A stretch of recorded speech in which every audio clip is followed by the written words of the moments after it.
बिस्मिल्लाहिर्रहमानिर्रहीम अस्सलाम वालेकुम and welcome to my channel. आज मैं आपके साथ शेयर करने वाली हूँ स्टू बनाने की रेसिपी। ये रेसिपी बनाना बहुत ही आसान है, लेकिन इसमें सिर्फ एक मुश्किल काम है जिसमें हमें करना पड़ता है, बहुत सारी प्याज काटनी पड़ती है। लेकिन अब मैं आपको एक ऐसी ट्रिक बताऊँगी जिससे आपकी मुश्किल भी आसान हो जाएगी।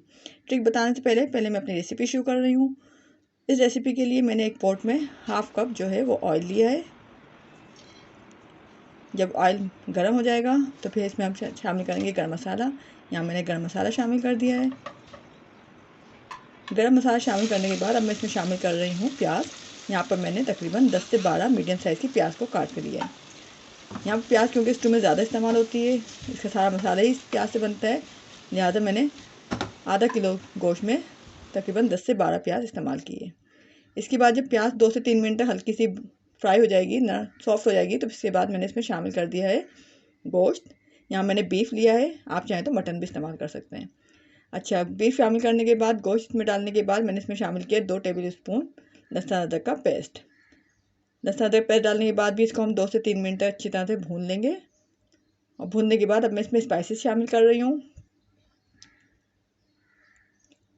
स्पाइसेस मैंने लिया है 1 टीस्पून नमक,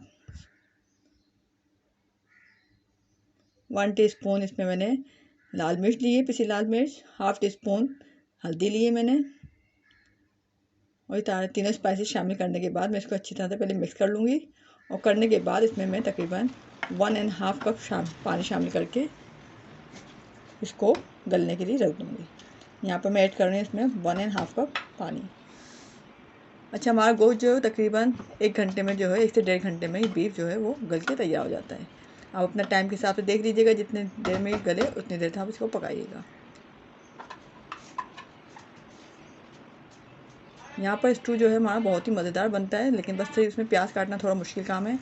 और प्याज के जो आसान बनाने के लिए इसमें हमें करना क्या है वो मैं भी बताती हूँ, लेकिन इससे पहले अपनी रेसिपी देख लीजिए। यहाँ पर मैंने इसको तकरीबन 1 घंटे तक पकाया है। तो पकाने के बाद जो है गोश्त तकरीबन हमारा गल चुका है। इसके बाद मैं इसमें शामिल कर रही हूँ 3 अदद टमाटर और 3 हरी मिर्चें मैंने इसमें काट के शामिल कर दी हैं। करने के बाद ढक्कन लगा के मैं इसको 15 से 20 मिनट तक और पकाऊँगी।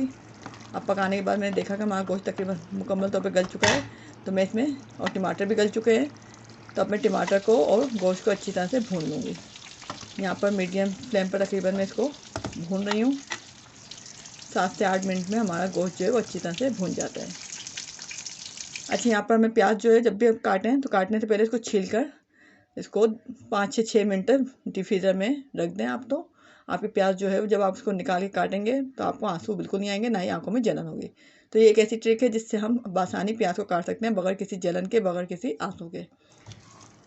अच्छी ट्रिक तो मैंने आपको बता दी। अब आप देखें यहाँ पर मसाला जो हमारा भुन चुका है और पानी इसका ख़त्म हो गया, खुश्क हो गया है।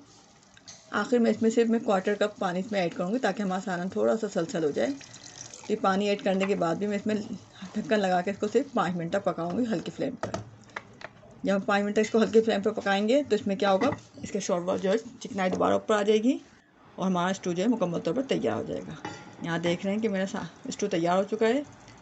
अब ये स्टू को हम फ़ौरन डिश आउट नहीं करेंगे, बल्कि थोड़ी देर इसको चूल्हा बंद करके 5 मिनट तक इसको बंद करके रखेंगे। इससे हमारा जो है सालन जो है वो अच्छी तरह से रेडी हो जाता है। तो ये देख रहे हैं मैंने इसको डिश आउट किया है, इसका कलर भी कितना अच्छा हो गया है, इसमें ऑयल भी पूरा ऊपर आ चुका है। तो इस तरह आप भी तैयार कीजिए, हरी मिर्च के साथ या हर धनिया के साथ इसको गार्निश कीजिए और सर्व कीजिए। तो आपको और आपके घर वालों को सबको ये बहुत पसंद आएगा। अगर आपको भी रेसिपी पसंद आए तो इसे लाइक कीजिए, शेयर कीजिए।